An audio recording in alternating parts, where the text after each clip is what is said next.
Assalamualaikum warahmatullahi wabarakatuh. Kami dari kelompok 9 yang beranggotakan saya sendiri, Piping Eka Marendra, Rama Fauzi, Tri Bayu Saputra, dan Minda Nuryani. Sini kami akan menjelaskan mengenai mata kuliah Manajemen Strategik. Materi yang akan kami bahas yaitu analisis SWOT pada PT Pertamina Persero. Teori analisis SWOT. Analisis SWOT adalah analisis yang terdiri dari analisis lingkungan mikro yang bertujuan untuk mengetahui kekuatan dan kelemahan perusahaan, dan analisis lingkungan makro yang bertujuan untuk mengetahui peluang dan ancaman bagi perusahaan. Januari 2016. Jadi intinya analisis SWOT adalah membandingkan antara faktor eksternal perusahaan yaitu peluang atau opportunity dan ancaman atau threat dengan faktor internalnya yaitu kekuatan atau strength dan kelemahan atau weakness. Selanjutnya faktor analisis SWOT. Ada faktor eksternal dan internal. Faktor eksternal adalah semua faktor yang berasal dari luar perusahaan atau ancaman dan peluang dan berpengaruh terhadap performa perusahaan tersebut. Faktor internal adalah faktor yang berasal dari dalam suatu perusahaan, yaitu kekuatan dan kelemahan dari perusahaan itu sendiri. Adapun beberapa hal yang merupakan bagian faktor eksternal adalah tren bisnis, budaya masyarakat, sosial politik dan ideologi, kondisi perekonomian suatu negara, peraturan dan kebijakan pemerintah, dan perkembangan teknologi. Lalu kemudian ada beberapa hal yang merupakan bagian dari faktor internal, yaitu sumber daya keuangan yang memadai, sumber daya manusia yang kompeten, properti teknologi terkini, kepercayaan masyarakat terhadap perusahaan, kemampuan pemasaran yang baik, dan kemampuan distribusi yang baik. Slide selanjutnya akan dijelaskan oleh rekan saya, Winda Nuryani. Profil PT Pertamina Persero. Perusahaan PT Pertamina Persero Tbk merupakan salah satu perusahaan negara yang menguasai sektor penting atau vital di Indonesia. Hal ini dikarenakan PT Pertamina Persero Tbk bertanggung jawab memenuhi kuota bahan bakar yang dibutuhkan oleh masyarakat luas. Selain itu, PT Pertamina Persero juga sangat bergantung pada pemerintah karena BBM yang merupakan hajat hidup orang banyak benar-benar harus dikelola dengan sebaik mungkin. Pertamina dulu bernama Perusahaan Pertambangan Minyak dan Gas Bumi Negara atau nama resminya PT Pertamina Persero adalah sebuah BUMN yang bertugas mengelola penambangan minyak dan gas bumi di Indonesia. Pertamina masuk urutan ke-122 dalam Fortune Global 500 pada tahun 2013. Pertamina pernah mempunyai monopoli pendirian SPBU di Indonesia, namun monopoli tersebut telah dihapuskan pemerintah pada tahun 2001. Perusahaan ini juga mengoperasikan 7 kilang minyak dengan kapasitas total 1051,7 MBSD, pabrik petrokimia dengan kapasitas total 1.507.950 ton per tahun, dan pabrik LPG dengan kapasitas total 102,3 juta ton per tahun. Visi, misi, dan strategi perusahaan. Visi merupakan tujuan perusahaan atau lembaga dan apa yang harus dilakukan untuk mencapai tujuannya tersebut pada masa yang akan datang atau di masa depan, sedangkan misi adalah suatu pernyataan tentang apa yang harus dikerjakan oleh perusahaan atau lembaga dalam usaha mewujudkan visi tersebut. A. Strength atau kekuatan. Kekuatan internal pada PT Pertamina Persero.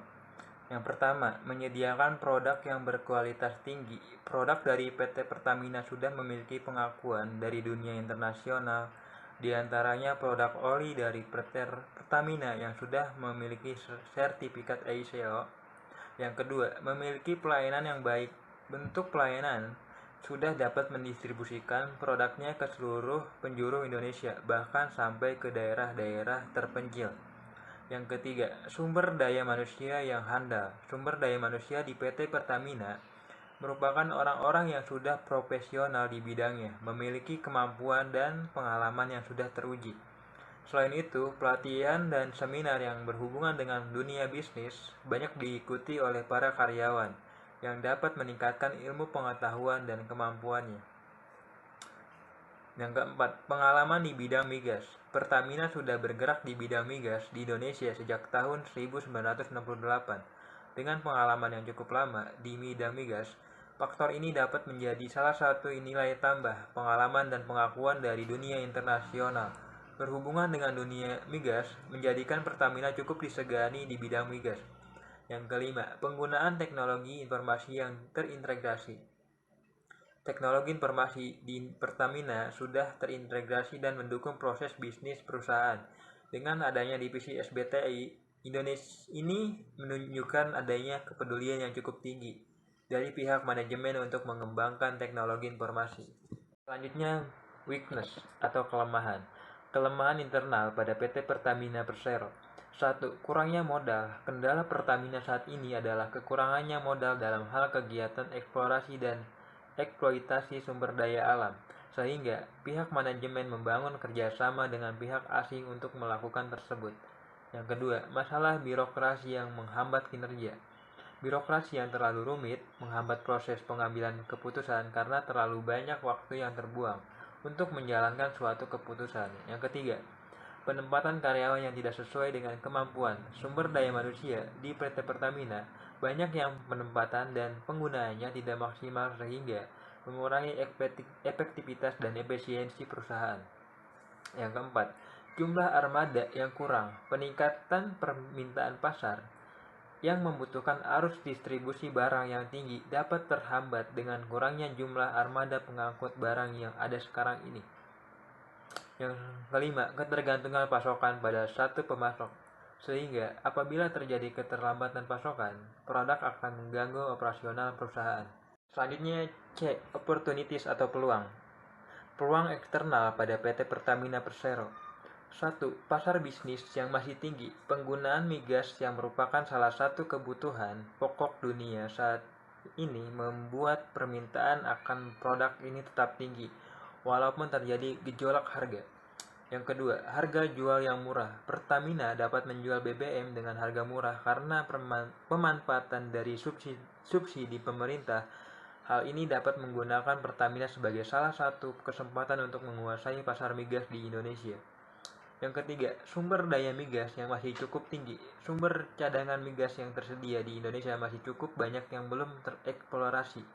Cadangan minyak ini dapat digunakan Pertamina untuk meningkatkan penjualan dalam memenuhi permintaan pasar. Yang keempat, produk dengan nilai oktan tinggi yang menghasilkan pembakaran yang lebih bersih atau non-subsidi, yang bisa jadi menggantikan dominasi penjualan premium. 5. Sebagai pemimpin dalam pasar bahan bakar minyak BBM, PT Pertamina Persero memiliki kesempatan untuk mengubah pelayanan yang kurang baik dan mengubah image yang tertancap di benak konsumennya, menjadikan konsumennya menjadi konsumen yang memiliki loyalitas tinggi pada PT Pertamina Persero. Selanjutnya, D. Threats atau ancaman. Ancaman eksternal pada PT Pertamina Persero. 1. Masuknya pihak swasta yang untuk beroperasi di bidang non-BBM. Dengan masuknya pihak swasta yang bergerak di bidang non-BBM, cakupan pasar Pertamina dalam hal non-BBM seperti oli menjadi berkurang. Hal ini menjadikan pendapatan Pertamina menjadi berkurang. Yang kedua, makin banyaknya pihak swasta yang melakukan eksplorasi migas di wilayah Indonesia. Pihak swasta yang melakukan eksplorasi migas di Indonesia kadang mempunyai dana dan peralatan yang lebih bagus dibanding Pertamina. Hal ini menyebabkan lahan minyak mentah yang kaya akan cadangan minyak akhirnya dikelola oleh pihak swasta. Yang ketiga, pengaruh intervensi. Dikarenakan Pertamina merupakan perusahaan multi-internasional, maka adanya pengaruh-pengaruh intervensi di dalam tubuh Pertamina khususnya pada posisi manajemen strategis seperti Dewan Komisaris. Intervensi ini menyebabkan terbatasnya ruang gerak manajemen untuk menentukan kebijakan yang akan diambil. Yang keempat, pasar bebas. Dengan adanya pasar bebas, perusahaan asing yang bergerak di bidang migas diperbolehkan untuk memasarkan hasil produknya di wilayah Indonesia. Hal ini meningkatkan persaingan bisnis yang ketat. Yang kelima, image bahwa produk yang ditawarkan kompetitor, Shell atau Petronas, memiliki tingkat kualitas yang lebih baik menjadikan ketertarikan konsumen untuk berganti produk konsumsi. Selanjutnya, analisis SWOT menentukan strategi pemasaran PT Pertamina Persero. Analisa SWOT dapat diterapkan dengan cara menganalisis dan memilah berbagai hal yang mempengaruhi keempat faktornya. Kemudian, menerapkannya dalam gambar metrik SWOT, di mana aplikasinya adalah bagaimana kekuatan mampu mengambil keuntungan dari peluang yang ada. Bagaimana cara mengatasi kelemahan yang mencegah keuntungan dari peluang yang ada. Selanjutnya, bagaimana kekuatan mampu menghadapi ancaman yang ada. Dan terakhir adalah bagaimana cara mengatasi kelemahan yang mampu membuat ancaman menjadi nyata atau menciptakan sebuah ancaman baru. Metrik SWOT, EPAS atau IPAS. Kekuatan S, produk berkualitas tinggi, pelayanan yang baik, SDM yang handal, pengalaman di bidang migas, penggunaan teknologi informasi yang terperinci. Kelemahan W, kurangnya modal, masalah birokrasi yang menghambat kinerja, penempatan karyawan yang tidak sesuai dengan kemampuan, jumlah armada yang kurang, hanya fokus pada satu pemasok. Peluang dalam kurung O, pasar bisnis yang masih tinggi, harga jual yang murah, sumber daya migas yang tinggi, pemimpin dalam pasar BBM. Strategi dalam kurung SO, meningkatkan sistem teknologi dan informasi untuk memenangkan kompetisi bersaing, menjaga kualitas dan harga tetap seimbang agar menjadi pemimpin pasar. Strategi dalam kurung WO, mendapatkan teknologi baru untuk mengikuti perkembangan zaman, meminimalisasi birokrasi, mengubah image dari para konsumen bahwa produk pesaing memiliki kualitas yang lebih baik. Ancaman dalam kurung T, masuknya pihak swasta untuk beroperasi di bidang non-BBM, pihak swasta yang melakukan eksplorasi migas, pengaruh intervensi pasar bebas, persaingan dalam pasar. Strategi dalam kurung ST, menjaga dan meningkatkan reputasi perusahaan guna memperkuat brand image di masyarakat, memaksimalkan sumber daya untuk menghadapi pesaing lain. Strategi dalam kurung WT, mendapatkan teknologi yang baru untuk mengikuti perkembangan zaman, minimalisasi birokrasi, mengubah image dari para konsumen bahwa produk pesaing memiliki kualitas yang lebih baik. Selanjutnya yaitu masuk ke kesimpulan. 1. Dengan analisis SWOT, perusahaan dapat menentukan alternatif strategi pemasaran yang harus dilakukan dengan menganalisis kekuatan, kelemahan, dan peluang serta ancaman.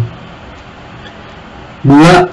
Alternatif strategi yang didapatkan dari hasil pengolahan data menggunakan metrik SWOT, yaitu meningkatkan sistem teknologi, penempatan karyawan yang sesuai dengan kemampuan, menjaga dan meningkatkan reputasi perusahaan agar memperkuat brand image di masyarakat, serta memaksimalkan sumber daya untuk menghadapi pesaing lain. Mungkin cukup sekian presentasi dari kelompok kami mengenai materi analisis SWOT pada perusahaan PT Pertamina Persero. Kurang lebihnya kami memohon maaf. Wassalamualaikum warahmatullahi wabarakatuh.